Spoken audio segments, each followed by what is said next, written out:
The CNBC app. Global market news in one place. Customizable sections and personalized alerts. Stocks tracking, interactive charts and market insights all in your hands. Stay connected. Stay informed. Download the CNBC app today. Welcome to Squawk Box Europe. I'm Karen Cho with Steve Sedgwick. These are your headlines. Britain faces the prospect of a seventh Prime Minister in a decade as Keir Starmer's resignation opens the door for an Andy Burnham coronation in less than a month's time, unless a challenger steps forward.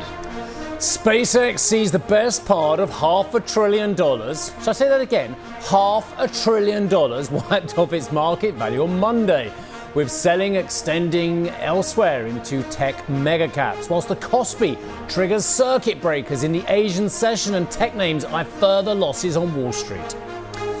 And the US waives sanctions on Iranian oil exports for 60 days as US Vice President JD Vance hails progress on peace talks in Switzerland, but Tehran disputes claims it will allow nuclear inspectors back into the country.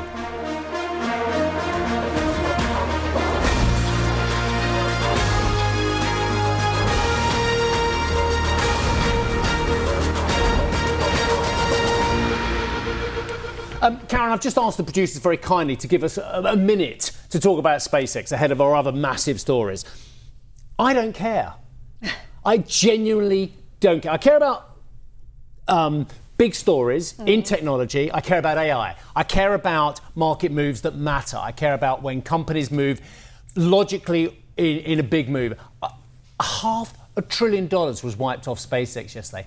And I don't care because it's irrelevant to almost everything else going on. I genuinely believe that. I think its valuations are, dare I say it, stratospheric. I don't think they matter to the broader story about AI adoption and all the big issues that you know so well.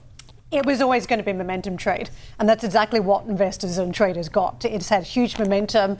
The question is whether it's like its reusable rockets. Will it have momentum again? Because it was going to have to find that price discovery. If you've got a founder saying, this is the price that has been set in pre-market, the $135, no negotiation, comes to public markets with very few active investors, keep in mind, minority of active investors, it was always going to have some sort of unusual ride. Yes, I think you're right. And there'll be so many people out there today saying, I told you it was going to go down. I told you it's going to go up again.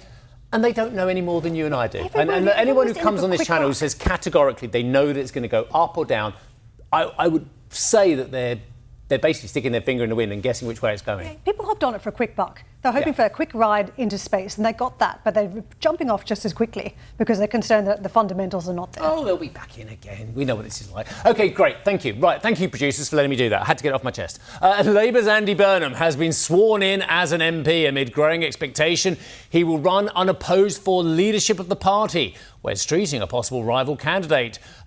Pretty much through his support behind Burnham. They're saying there's no deal, there's no backdoors deal, but who knows? Anyway, after the Prime Minister Keir Starmer announced, quite emotionally actually, that he would step down following a leadership contest. Starmer's duties as Prime Minister are not yet done, with the UK leader set to travel to Turkey for a NATO leadership summit in early July. Meanwhile, the EU has postponed a major summit that was designed to rebuild ties post-Brexit until a successor to the Prime Minister is in place. On that note, nominations for a new leader of the Labour Party open on July 9th and close a week later. If no one stands against Andy Burnham, the MP for Makerfield could become Prime Minister the following day, on July 17th. However, there still remains the possibility of a leadership contest with wildcard candidates.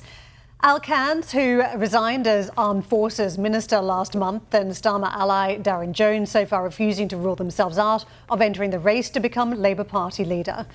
Andy Burnham's return to Parliament and his entry into the Labour leadership contest has thrown up questions over what economic policies he would pursue should he indeed become Prime Minister. For clues on this, we need to look no further than his tenure as Mayor of Greater Manchester, defined by what he calls Manchesterism. Burnham describes Manchesterism. What? There's no such... What utter gibberish. Manchesterism. Our new Prime Minister to be has just... Sorry, I know, I've got to... Good God, Manchesterism. Is there another way of saying it with a northern What? tone? I don't want to do that. I'll get in my trouble for my accents as it is. Oh, my God, what a load of codswallop. Sorry. Well, anyway, Burnham describes this, in case you've never heard of it before. I haven't heard of it before. Neither have I. As an economic and political model rooted in devolution, long-term planning and good growth. I think this is about giving the mayors more power across the country, part of it anyway. He's also previously said... What's wrong with devolution? What's wrong with the word devolution? Well, devolution is at a government level, but the mayor level is also another element that comes into the mix. Council level. A little bit further down, that's a lot of devolution. Anyway, he's previously said that real change requires intervention, while also calling for a new era of reindustrialisation. Burnham touched on this in his acceptance speech after winning the Makerfield by-election, when he said the constituency would be a touchstone for his work in Parliament, pledging to put neglected communities at the heart of his approach. He's also been an advocate for stronger public control of energy, housing and water services. And in Manchester, he helped create a fully integrated public transport system. The MP for Makerfield has also expressed support for a land value tax, saying he would change how businesses and properties are taxed. Don't we pause there and talk about how strong the property market has been and could be sustaining them? I'm guffawing here quietly in the background. Well, let's get to the contentious part of the gilt market. Gilt holders will potentially have been concerned by comments he previously made, saying the UK was in hock to the bond markets. But he's since rode back on that statement. Well, let's get out to Ritika. She's patiently standing by for us and has been at number 10 all day yesterday as well. Ritika, where do we stand today? Any challenges? Are they likely? And how hard is it going to be for Andy Burnham to pull the country together? Some are already talking about a challenge for over 100 days, and that's what it will take to determine the next election. Great questions, Karen, because, it is officially the end of Keir Starmer's era now, paving the way for the 7th Prime Minister in the UK in about a decade. The National Executive Committee is going to be setting out a timetable for a leadership contest. The nominations will open on the 9th of July, and the process, as Keir Starmer mentioned, is to be complete by the summer recess. And Andy Burnham, now an MP, is overwhelmingly the favourite candidate from the Labour Party. They see him as the man to take on Nigel Farage and his Reform Party. Even Wes Streeting, the former health secretary who had previously said he would stand in any leadership contest, has done a U-turn, now throwing his full support behind Andy Burnham. Now, of course, technically somebody else could come and throw their hat into the ring. They would need 81 Labour MPs supporting them to do so, but it looks very unlikely at this stage. And should Andy Burnham remain unchallenged, he could be here at number 10 in just a matter of weeks' time, by the 17th of July, in fact. So the next question, other than the timing, is about how Andy would actually govern the UK. You talked there a lot about taking Manchesterism to Westminster, because what he may find is that campaigning is actually a lot easier than governing itself. So his experience in Manchester, well, it may be a lot harder to translate to the rest of the country, and he might have the support of the Labour MPs, but the bond markets might not give him his backing quite so easily. We have seen yields rising in the run-up with all of this domestic political drama, obviously partly on the US-Iran war as well. And markets are going to be keenly watching on the announcement of who the Chancellor could be as well. If it is somebody like Ed Miliband, more left-leaning, that could make the markets a bit more antsy than somebody like Wes Streeting, who would be a lot lower risk for the markets. Oh, or so we believe. OK, thank you very much. Love it. Thank you very much indeed. Well done being down Downing Street so much. It's the easiest place to work, actually, in many ways. Carson Nichol is Managing Director at Tenure. I'm not even going to use that word that was just mentioned beginning with M.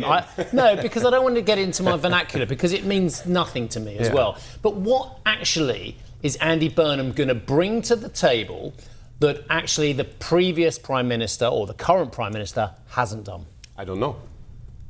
That's the problem. But he's come on, no, Carsten, you're not going into the zeitgeist from the centre left. This is a new start, a great new leader who's going to do great new things. Come on, Carsten. What it is, it's a new low point. I mean, we've been talking about it's a new low point. I mean, we've been talking about this succession of prime ministers, right? And we've been following this over the last couple of years with these Tory chaotic transitions of power and so on.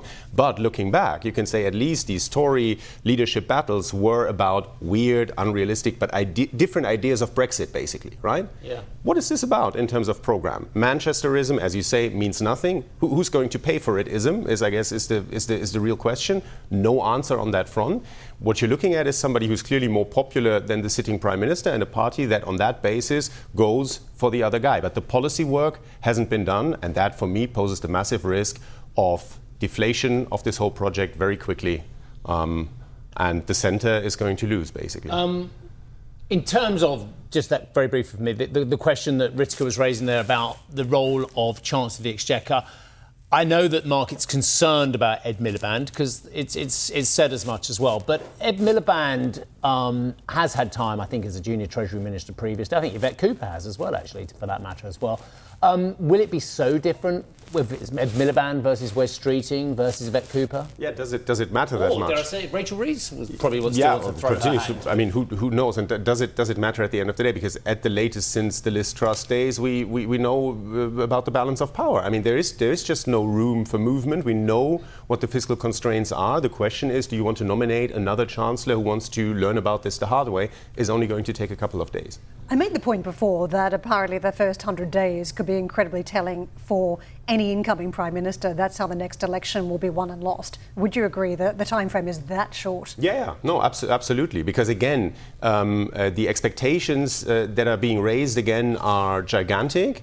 There is absolutely no policy substance to back it up. And yeah, really, I mean, time is running out for the political centre in this country, which is, by the way, right, we're talking a lot about is Britain becoming ungovernable and so on. I don't agree with that. Britain is late to the party. We've seen these developments in other European countries before. I think it's The Guardian that's been doing some soul searching on this morning, the Guardian newspaper, and they were talking about any comparison to Zoran Mamdani in New York, saying effectively he promised to fill the potholes there, people leaning out the windows, actually watching the potholes being filled. A little bit like that in this country. Everybody wants change so quickly. How could any incoming leader bring about change quickly, and what would be the low-hanging fruit? Yeah, but I mean, this is an interesting comparison. Burnham has been on the Mamdani level in the sense he's been running a major city in the country.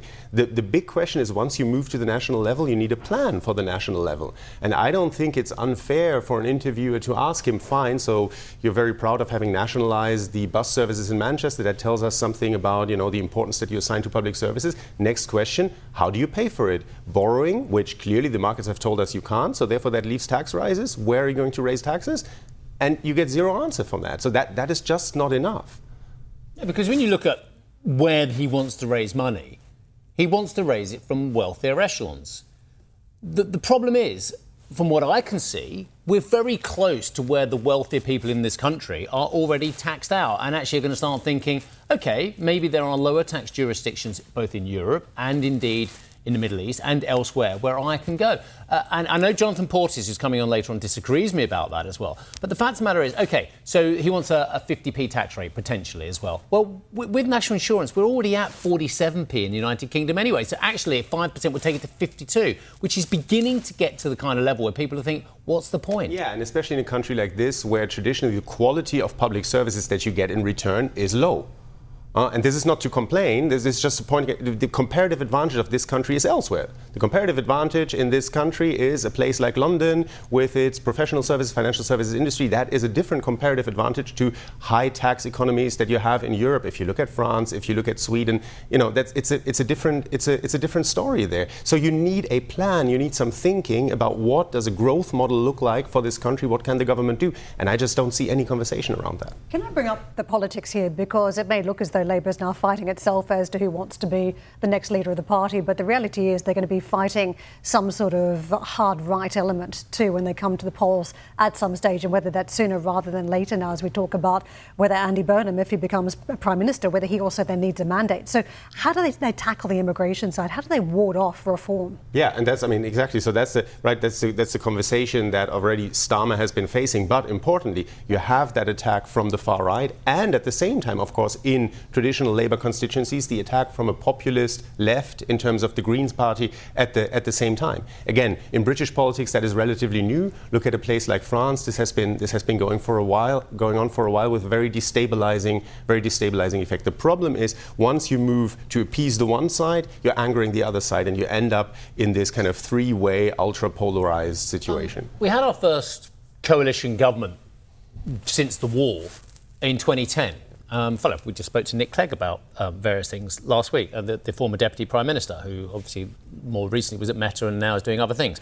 But I can't see how we are not getting closer to coalition government as a more normal, despite the fact that some people are asking for electoral reform. It's going to happen anyway. You think, Karen quite rightly talks about the threat of reform, but Reform's former member, Rupert Lowe, to the right of him with Restore, you've got the Tories who are doing fairly well compared to where they were, albeit off a stunningly low base as well. And Kimi Badenoch is getting rave reviews from a lot of people in the centre-right as well. You've mentioned the Greens there as well. Plus, you've got the Liberal Democrats as well.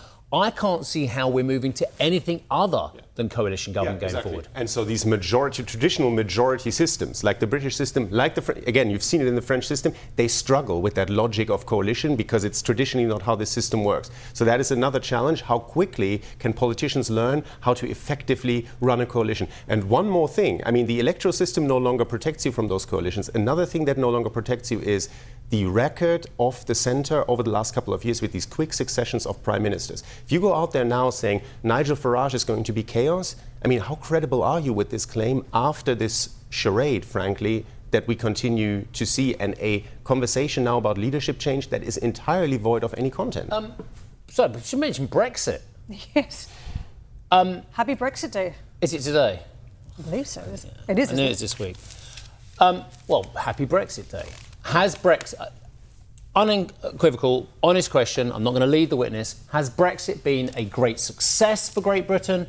Has it been a failure for Great Britain? Or actually has it not been enacted correctly for Great Britain? I think what it has really done is it points to deeper structural issues. There's that whole conversation whether Brexit basically messed up British party politics. I don't think that's right. Brexit, at the end of the day, if you think back of the red bus and everything, Brexit was only successful electorally in the referendum because they linked it back then to the question of social services. That question remains unresolved.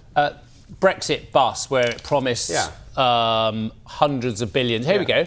We send the EU 350 million to the EU a week. That can be used for the NHS. So that was a lie, basically. Yeah, and what has happened to the quality of public services since? That is, to me, the underlying question. And again, Manchesterism, who's going to pay for this? Unresolved. Quite a link, isn't it, as we talk about political chaos now and growth being challenged and all of the promises from Brexit. Have we ended up in this situation because of Brexit, where politics have become even more difficult? Carsten, thank you so much for joining us. Carsten Nickel, Managing Director, Teneo. US markets yesterday, let's just recap the action stateside. It was a bit of a mixed bag for the major boards. Tech stocks actually coming unstuck. We're talking a little bit about SpaceX, but other big names as well. Alphabet, some of the big departures we've seen at the company in recent days. That spooked investors. Concerns too about the likes of Microsoft going for cheaper models, bringing AI with less capital intensive. That caught up with markets, and don't forget it's been a very strong run in some of the tech stocks. But semiconductors, memory chips still on a tear yesterday, still supportive there on the markets. The Vanax Semiconductor up 1.3%. The Relham Memory ETF up more than 5% in the trading session, but still red on the Nasdaq versus the Dow that marched into positive territory. Shares in SpaceX sank more than 16% Monday, wiping $400 billion in market value off the Elon Musk-led company. That followed consecutive down days towards the end of last week, with more than $600 billion wiped off over a 3-day period. Meanwhile, the space and artificial intelligence company has kicked off an inaugural bond sale less than 2 weeks after it raised $75 billion in its New York IPO. It plans to use the funds to pay off bridging finance, but did not reveal how much it intends to raise. Sources have told CNBC SpaceX is looking to raise $20 billion. And look at what we saw across the board in some of those big tech stocks. It wasn't just SpaceX that came back to earth. It was Meta that saw somewhat of a reversal. Bigger selling in Amazon, Microsoft down too, and Alphabet. The story I was talking about there, it was one of the casualties down about 5% in the session.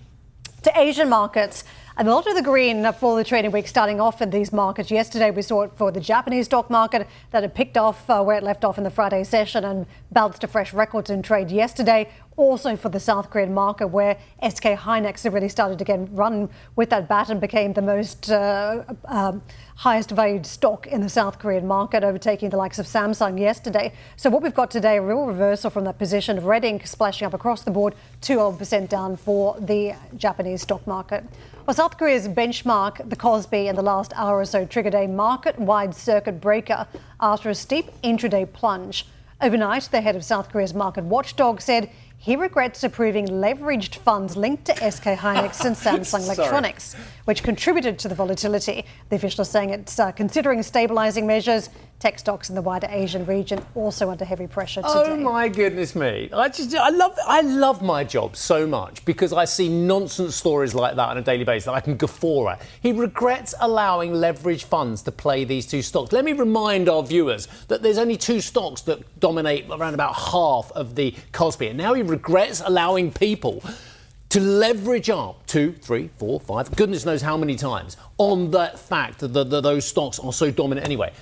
It's just bonkers that regulators let this stuff happen. Then afterwards, I wish I hadn't done that. Then it wouldn't be so volatile. Like what did you think was going to happen?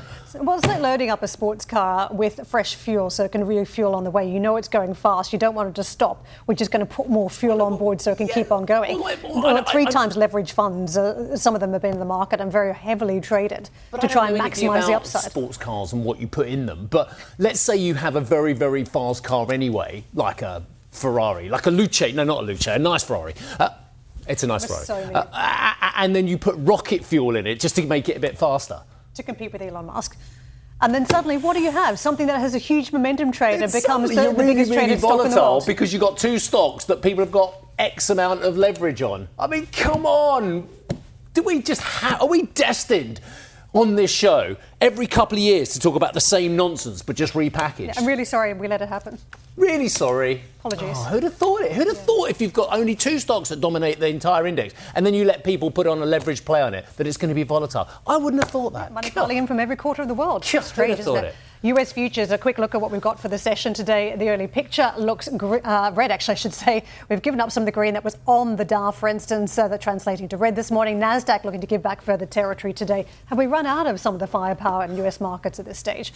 Let's get to European futures. The early picture also looks downbeat. We're chasing about 1% fall across the board. We were high yesterday, roughly about 0.6 up on the benchmark, the stock 600. So we're looking for that trade to reverse. Investor redemption requests at Apollo's retail private credit fund surged 17% in the second quarter. The Apollo Debt Solutions Fund reported roughly $2.4 billion worth of withdrawal requests in the period, meeting less than 30% of the withdrawals and capping redemptions. It comes amid growing concerns over a broader investor exodus from, yes, you guessed it, private credit.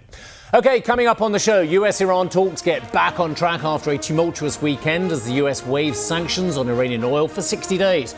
We'll break down where we are in the peace talks process. Plus, it's been 10 years to the day, wow, since Brits headed to the polls to vote on whether to stay in the European Union. But has Brexit really lived up to the hype? We'll discuss. And we're going to dig through the debate around distress in the private credit markets with the MD of Oaktree, Daniele Poli. That conversation coming up at 8:30 London time.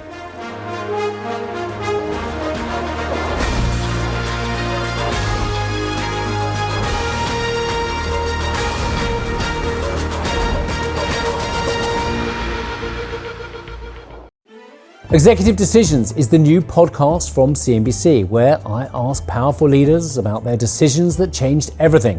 I'm Steve Sedgwick. Here's the CEO of the London Stock Exchange Group, Julia Hoggett. There is no justification whatsoever for not doing the right thing, even if the right thing is hard to do. Which also means that if the context changes or the information changes, it is absolutely fine to also change your mind. That's Executive Decisions with me, Steve Sedgwick. Get it wherever you're listening to this.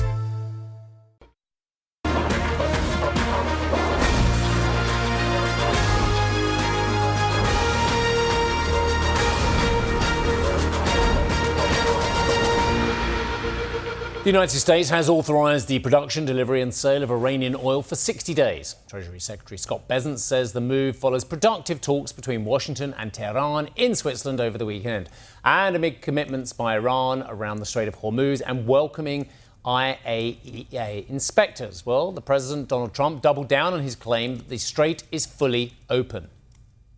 We're doing very well with respect to the Hormuz Strait. We took in more oil yesterday than has ever gone through the strait. You probably see that we have an oil gusher. The strait is totally open. You know that, and we're negotiating. We'll see how that all goes. But we have two things: we have an open strait, and we have a country that will never have a nuclear weapon. Will never, ever have a nuclear weapon. Dan, I only just heard it, but I think the President just said we're taking in more oil yesterday than has ever gone through the strait. I haven't fact-checked that. I know you haven't had time to fact-check it, but do you think that the tone of it is correct? Well, look, I think a lot of things are being said in DC at the moment that don't necessarily reflect the reality on the ground. And when you look at where the diplomacy is moving as well, the focus also really shifting from DC and Switzerland to the Gulf. The Secretary of State Marco Rubio arriving in the region today for stops here in the UAE, as well as Kuwait and Bahrain, as the Trump administration looks to build support for this emerging deal with Iran.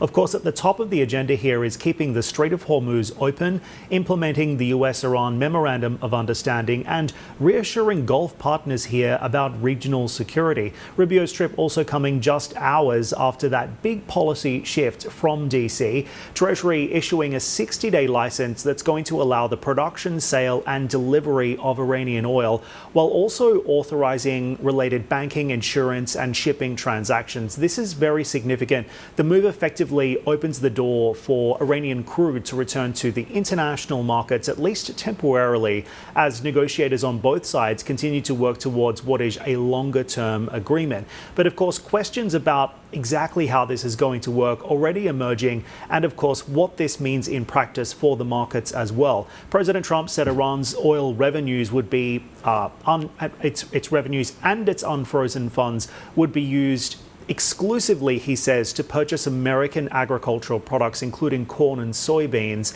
Iranian officials offering somewhat of a different interpretation here. The central bank governor, Abdel Nasser Hamati, quoted in state news overnight, saying Tehran is under no obligation to buy US goods and will purchase from whatever supplier offers the best terms. That difference in messaging likely to be very closely watched as these talks continue. And then, of course, on the nuclear file as well, Vice President JD Vance saying Iran has agreed to allow the IAEA inspectors back into the country. That's going to represent a significant step towards restoring international oversight of Iran's nuclear program. However, Tehran yet to publicly confirm that arrangement, and very few details have been provided about the scope of any inspections as well.